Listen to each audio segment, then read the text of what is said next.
I have three very short comments to make. And the first is this. I feel that there should not be an election this year. We have fixed date elections, and the next election is set for October 2023, not before then. It is possible to have a 4-year minority government. It's not simply because traditionally minority governments have only lasted 1 or 2 years that has to continue that way. All political parties need to learn to make compromises.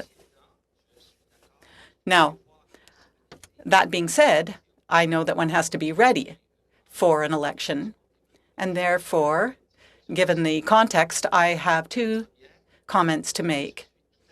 The first one is this. I absolutely agree with the recommendations made by Elections Canada. We need to avoid long lineups. We need to make voting easier. It's easier to vote on a Saturday or a Sunday than only on a Monday. And I would also add that the number of polling stations needs to be increased. We have to do whatever we can so that there are no waits. And why not have an expedited line or a hotline for more vulnerable people? Let's set different times and different ways for them to vote. And I think, actually, that these measures should be maintained for future elections. Voting has to be quick and efficient. My last comment would be this.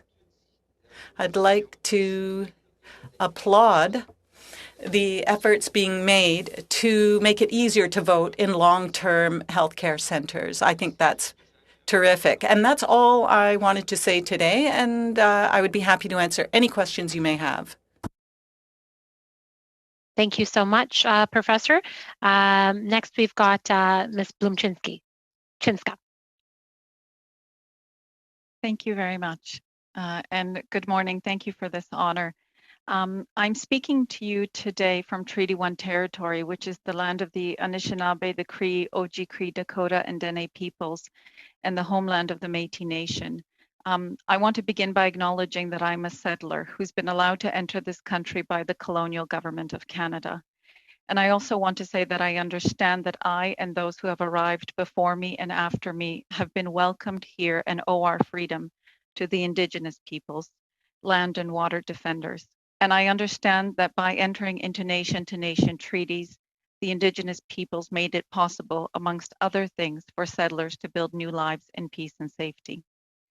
In the last week, I reached out to ethnocultural communities throughout Winnipeg to invite their voices into this chamber, as I recognize I am but one experience, and there are many who face barriers to democratic participation that must be heard.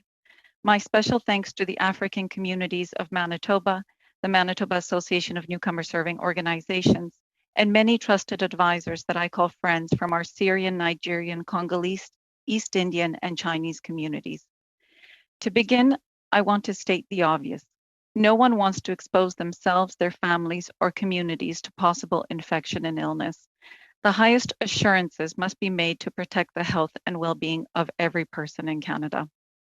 There are many factors that can influence one's participation in an electoral process, especially voters originating from countries where the electoral process has often been neither fair nor free.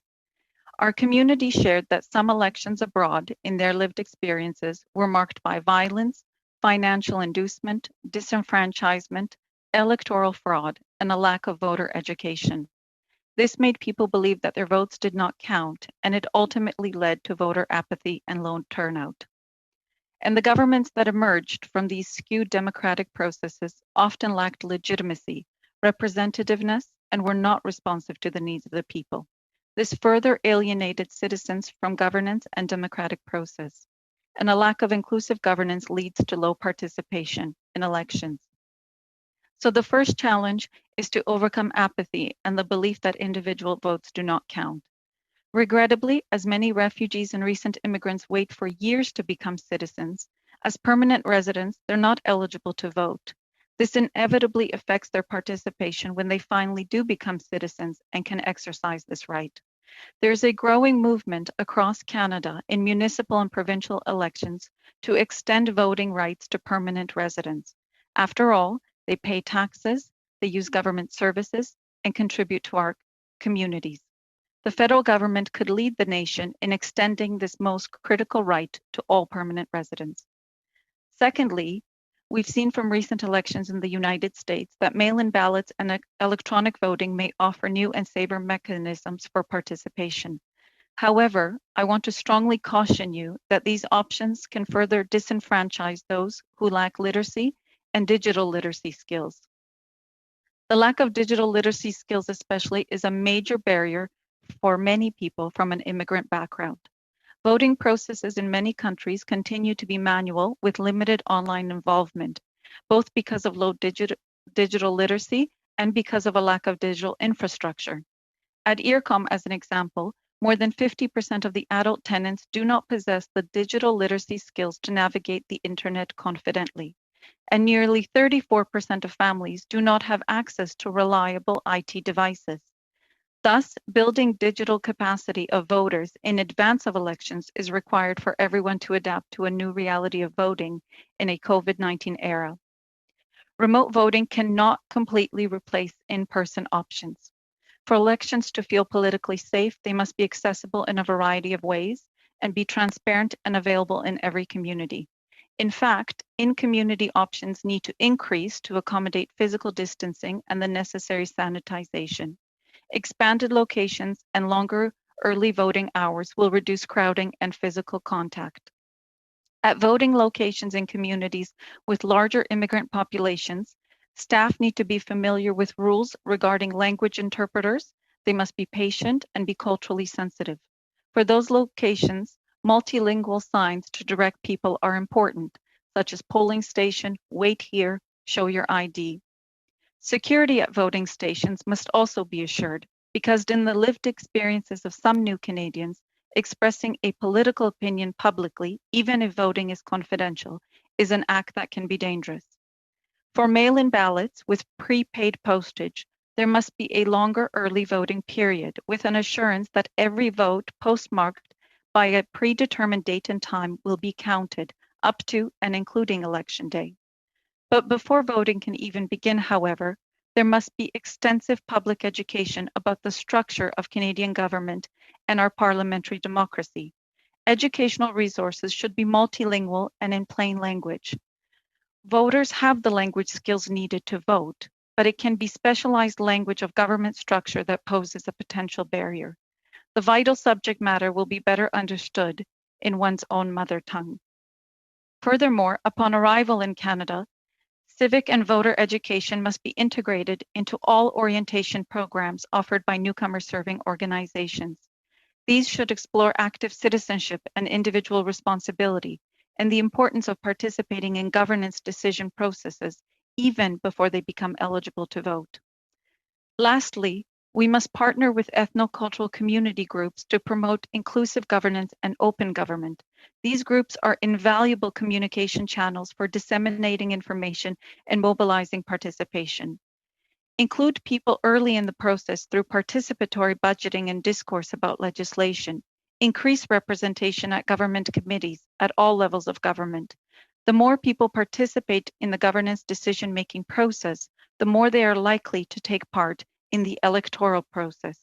Thank you. Does that wrap up your remarks? May I just make 3 very quick points, please? If you can, in 30 seconds. 30 seconds. Yeah. Thank you.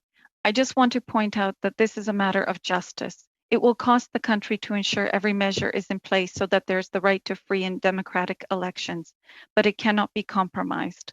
This pandemic has created conditions that are ripe for the loss of our basic rights. I believe it is upon this House to restore them and at every cost to protect them. And there should be no person in this land who has cast a vote whose vote is not counted.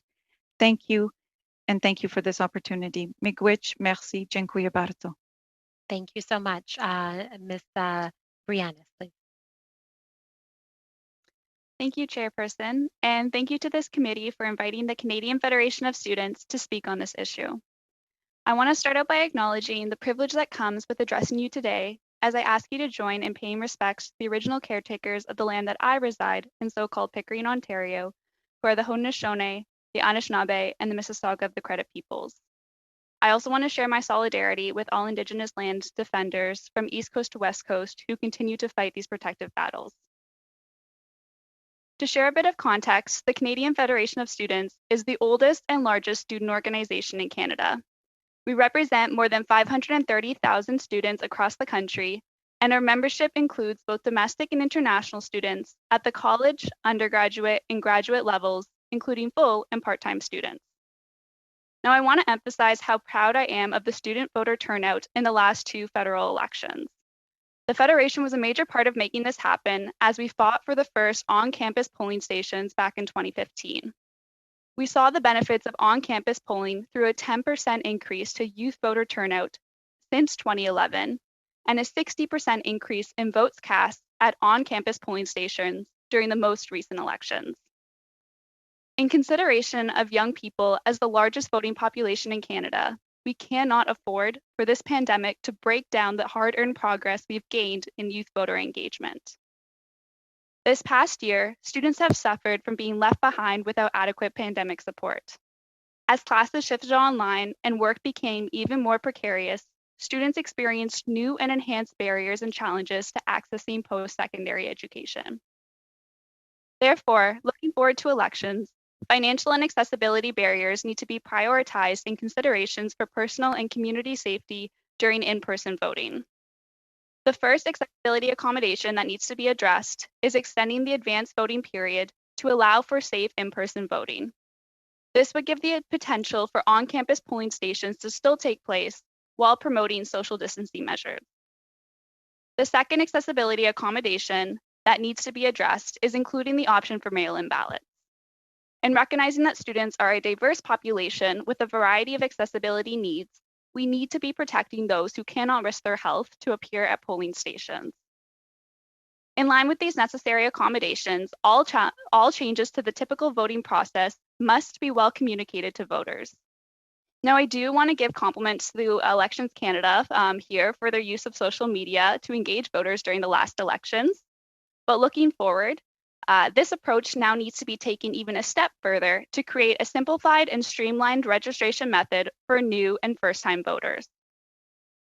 Due to financial and safety pressures, many eligible voters have had to relocate during the pandemic and may not be registered to vote at their new address.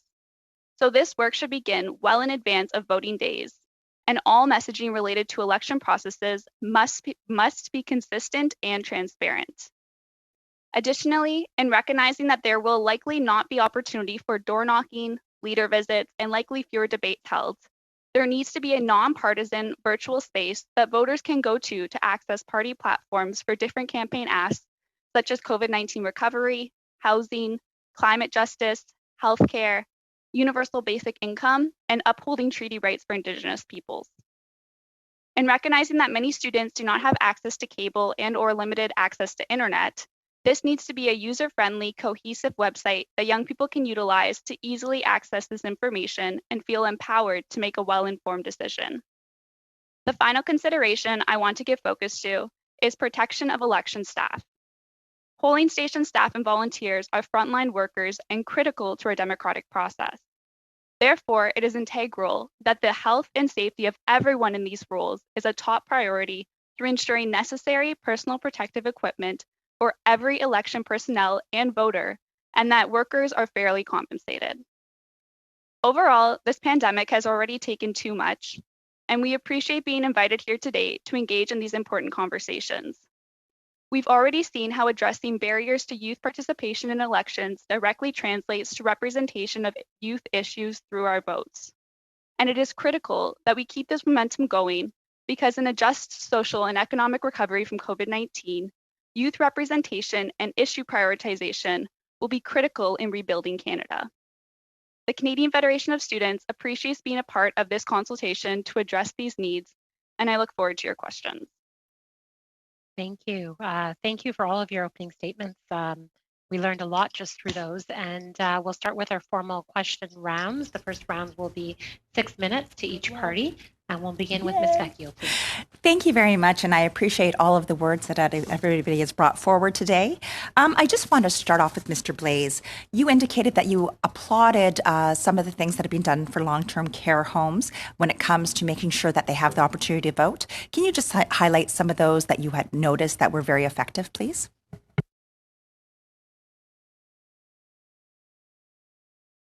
You're on mute, sir. You're on mute. Sorry, if you could start again. Okay. Mm-hmm. I just mentioned that I applaud the proposal by Elections Canada to make it much easier to accommodate different days of voting, for instance, in different places. So this is, I was just, I guess, expressing my support for one of the proposals made by Elections Canada. Well, specifically to the long-term care homes is some of that applaud that you mentioned, and I was just wondering if there were some highlights, because we have, of course, not taken all of this to fully move forward as we're looking through these plans. And I'm just wondering if there are some highlights, because one of the concerns is those in long-term care homes making sure that they have the ability to vote. So, what are some of the things that you saw in that you thought were extremely effective? Point of order, Madam Chair. Yes, Mr. Doherty. I understand from some of our staff that there's feedback on the phone line. I'm wondering if IT support can look at that. Feedback like static? Or? All I'm getting is that there's feedback and weird background noise. Okay. Madam Chair, we'll look into it on our end and try to determine what the issue is with the phone lines and try to resolve it. Oh, I'm just hearing that myself, that it seems like someone's speaking over top of videos and a whole bunch of speaking happening. Yep. So some lines have been crossed, maybe. We'll look into it on our end here in the room. So. Okay. Thank you so much. Very sorry. I did pause your time, Ms. Vecchio. How much time do I have left? Oh, you have 5 minutes, about 5? You all like 20 seconds less than that, but awesome. Yeah. Okay. So, Mr. Blais, if you could just continue with your comment. Yes, I just mentioned that I guess in preparing my presentation, I just look at the proposals made by Elections Canada, and I just reacting to these suggestions. So I understand they really request the possibility of being very flexible in how the vote will take place in these different places. And my understanding is that this could mean that in some places the vote could take place a week before, for instance, if it makes it easier for the residents in that place. So this is my only comment, that I support the fantastic. idea of being more flexible. Excellent. Thank you very much. Moving on, Mrs. Blumczynska, I just wanted to note, you were talking about the permanent residents versus the persons who became citizens and how that this can disenfranchise people.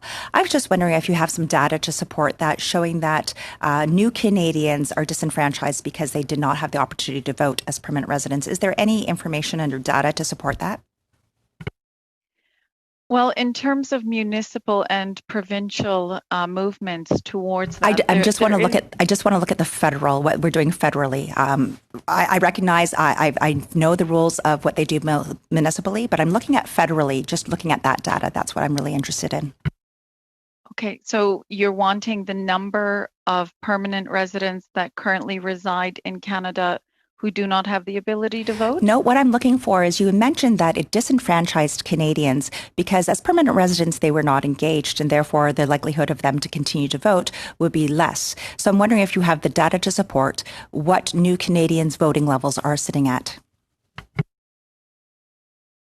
I do not have the data related to new Canadians who are already citizens and are voting. What I was referring to is the new Canadians who have permanent resident status and therefore legally do not have the right to vote.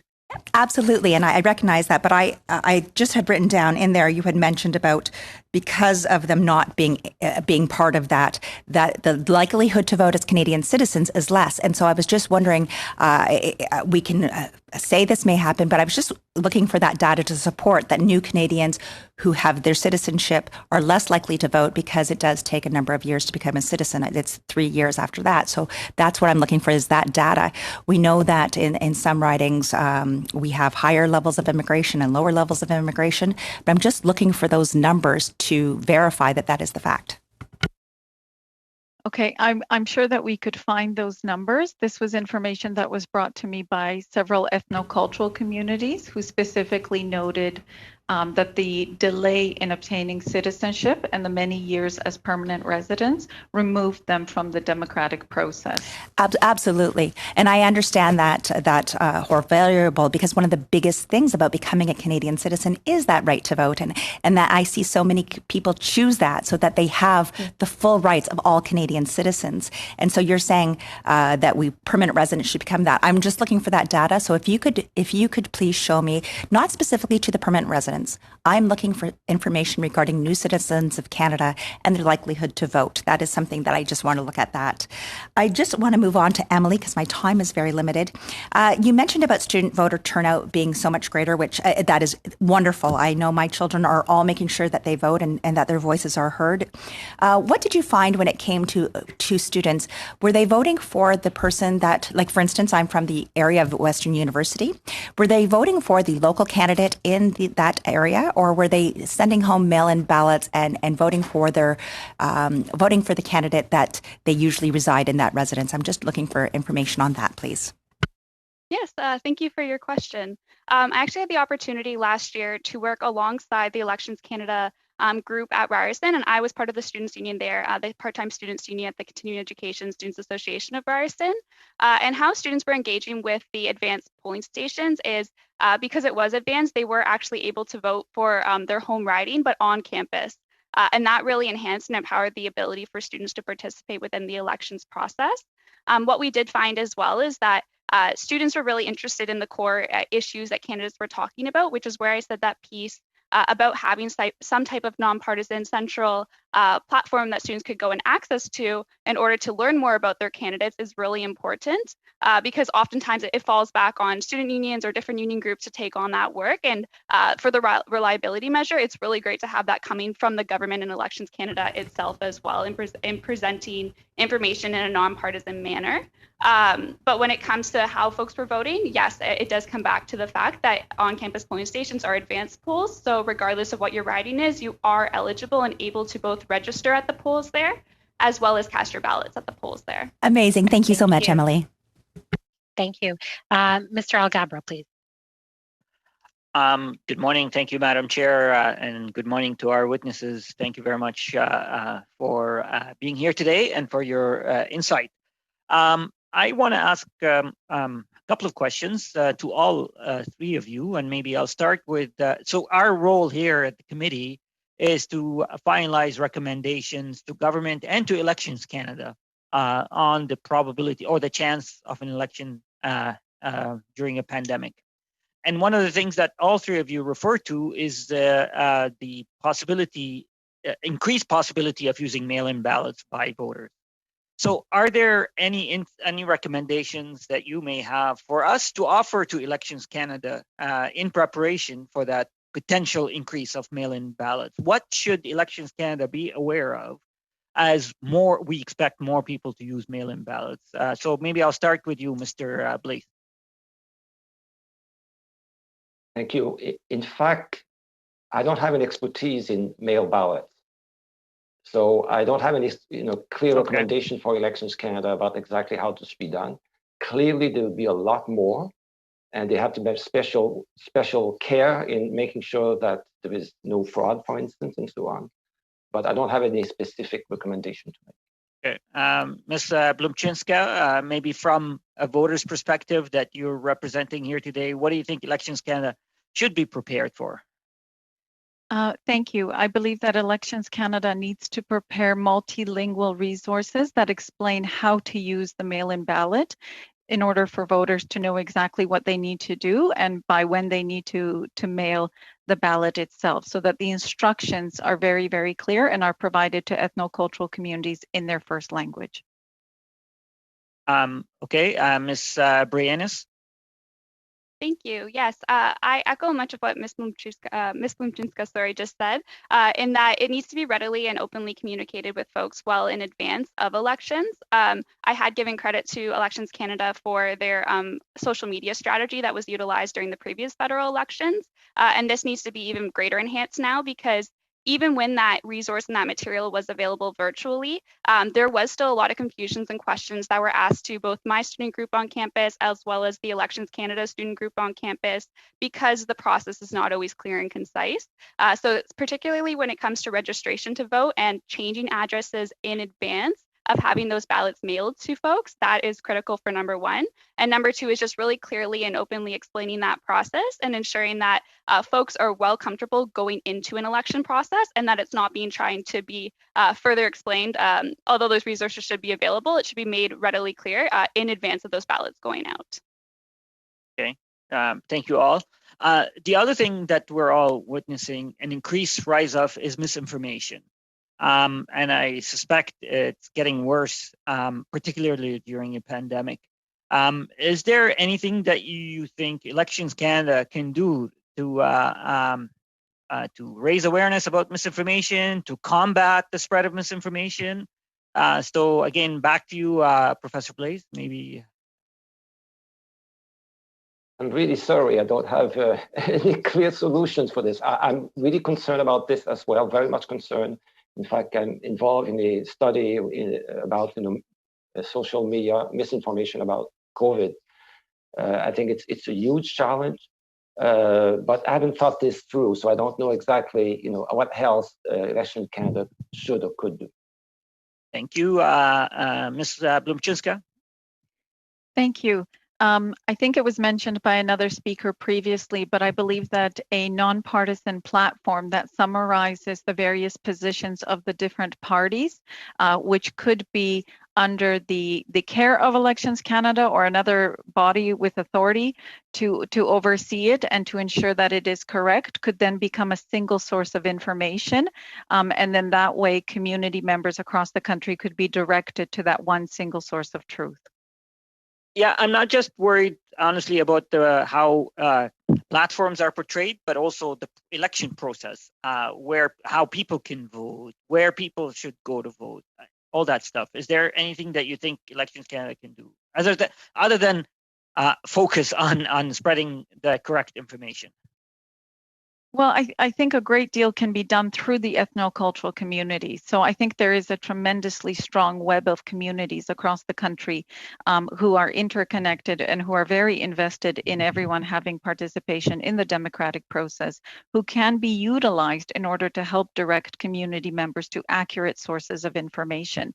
I think the more information gets out to communities, the earlier that it gets out, the more language.